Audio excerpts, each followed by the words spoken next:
अस्सलामुअलैकुम वीवर्स, मैं उम्मीद करती हूँ कि आप सब खैरियत से होंगे। मैं भी अल्लाह के फजलो करम से खैरियत से हूँ। तो आज हम आए हैं खेतों में जानवरों के लिए भूसा लेने, क्योंकि पहले तो अब्बू ले आते हैं, तो आज वो किसी काम से कहीं गए हुए हैं, इसीलिए आज मैं और अम्मी लेने आए हैं। तो अब वो आपको दिखा रहे हैं। तो शुरू करते हैं आज का व्लॉग।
चलो बनिए।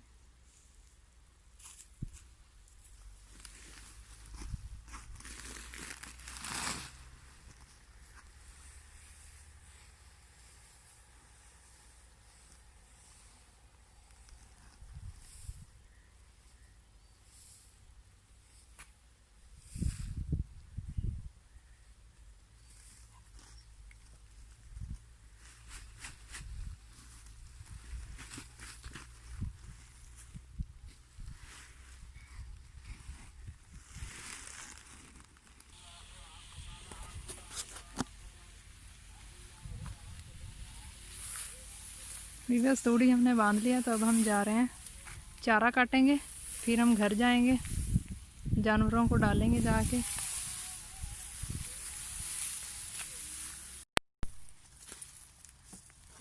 वीवर्स, अब हम चारा काटेंगे। इसमें हम आ चुके हैं चारे में, तो अब हम इसे काटते हैं। उमामा और अब्दुल्ला भी मेरे साथ हैं, ये भी मेरे साथ हेल्प करवाएंगे।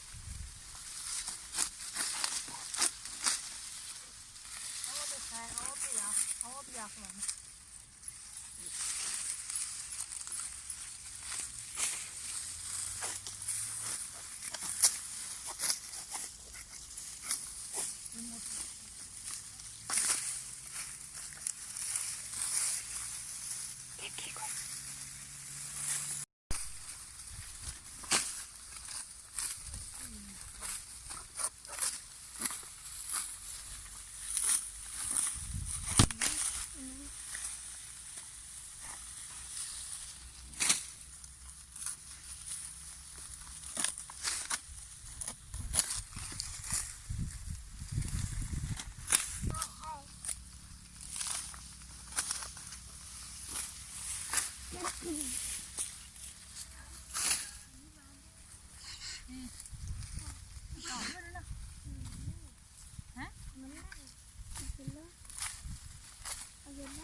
ਹੋਰ ਵੱਢਣੇ ਹਾਲੇ ਤਾਂ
वीवर्स घास हमने काट लिया, तब हम घर जाएंगे और जाके जानवरों को काट के डालेंगे। तो अगर आपको हमारा ब्लॉग अच्छा लगा हो तो इसे लाइक कीजिएगा और अपने फैमिली फ्रेंड्स के साथ लाजमी शेयर कीजिएगा। मिलते हैं नेक्स्ट ब्लॉग में। अपना बहुत सारा ख्याल रखिएगा। अल्लाह हाफ़िज़।